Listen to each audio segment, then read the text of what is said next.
Corporations pour billions of dollars into enterprise artificial intelligence, expecting immediate operational efficiency.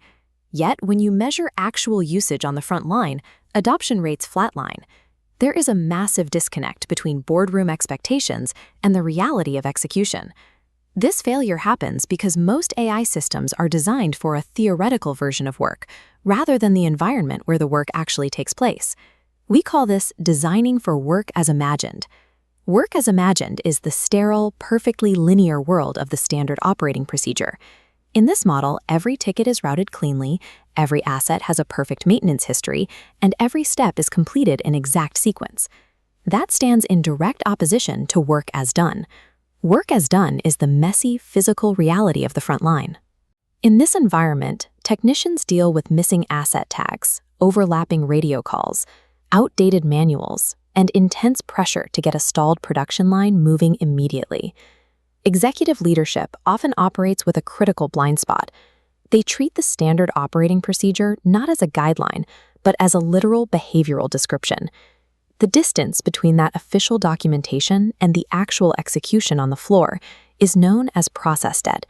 It is the accumulation of every hidden workaround, undocumented peer call, and skipped administrative step required to actually do the job.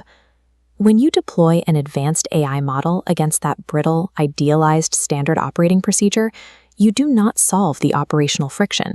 You isolate the tool from reality. Automating a flawed workflow means paying for premium compute power to scale your process step faster. To prevent this failure, workflow mapping cannot be treated as a compliance checklist. It must be treated as a forensic extraction of the truth. To understand that truth, we have to isolate the moment of work. This is the exact split second a technician stands in front of a failed system and must make a critical decision. This moment is defined by severe constraints. The environment is loud, the available data is incomplete, and the clock is running. The stakes are entirely physical and financial. If a Tier 4 data center cooling system fails, downtime can cost $10,000 per minute. Technicians do not have time to explore software.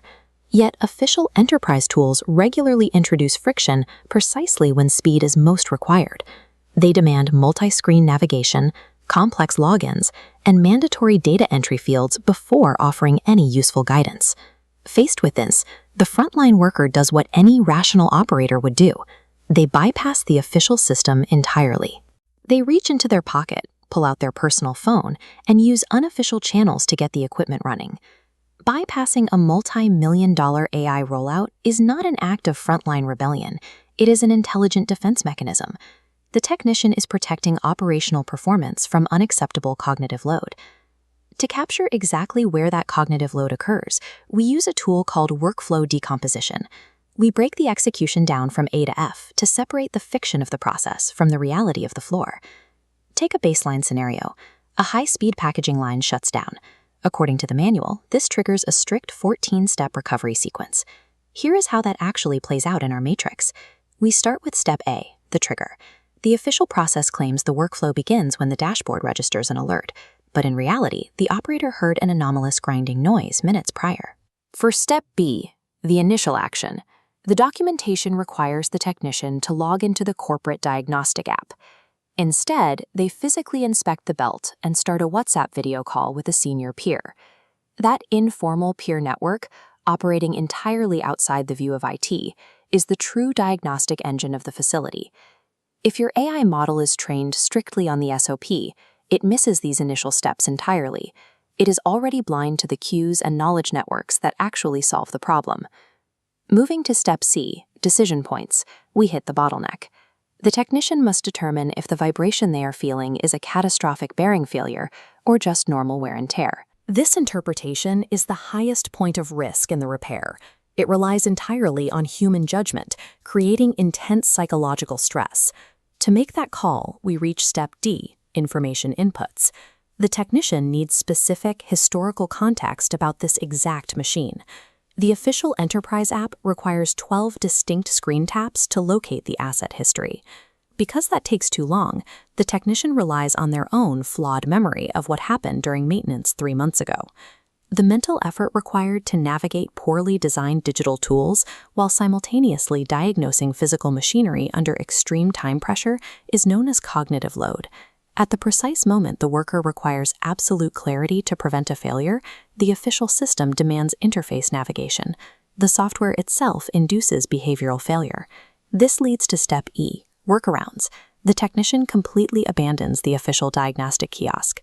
They stabilize the packaging line using their personal experience and undocumented peer advice, executing fixes that the central system cannot track. Finally, in step F, the outcome is achieved. The physical production line is running again. Only after the crisis is over does the technician return to the device to pencil whip the required fields, fabricating a sequence of events to satisfy the compliance software. The actual informal repair took 4 minutes. The official required procedure would have taken 12. That 8-minute gap quantifies your process debt. Executive dashboards across the organization ingest that fabricated 4-minute record. Leadership looks at the metrics and sees an illusion of perfect operational control. This creates severe data poisoning. The system records an abandoned, theoretical sequence as a successful repair, cementing a lie deep into the historical database. Any machine learning tool deployed on top of this foundation will learn exclusively from these operational fictions. You guarantee that your AI will output technically plausible, but operationally absurd recommendations. To break this cycle, organizations must rebuild the workflow entirely, moving toward a state of intelligent operations.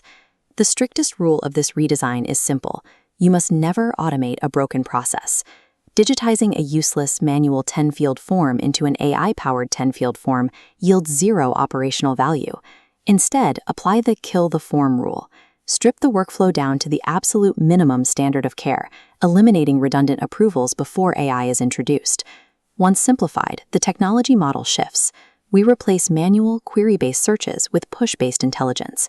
Instead of making a technician search for a fault code, a connected sensor pushes a single likely failure condition directly to their wearable device. The ultimate operational value of artificial intelligence is not to replace human judgment. It is to protect that judgment by ruthlessly eliminating the friction that surrounds it.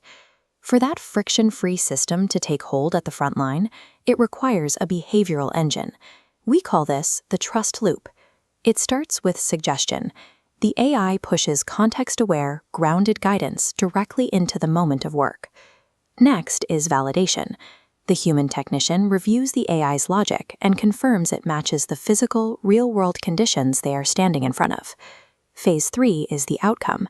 The combined human and machine decision works, successfully dropping the mean time to repair. Finally, reinforcement. That proven success creates the psychological safety required for the worker to default to the tool the next time a machine fails. This trust is intensely fragile. A single absurd recommendation generated under high pressure can permanently shatter this loop, sending the technician back to their shadow workflows forever. You cannot achieve adoption by mandating it through corporate policy. Trust at the frontline must be engineered, earned, and repeatedly validated. The organizations that capture the next wave of enterprise advantage will not be the ones that purchase the most AI licenses. They will be the ones that design the best workflows for AI to operate within. For more insights, subscribe to Purposeful Nudge and start rewiring your field services organization today.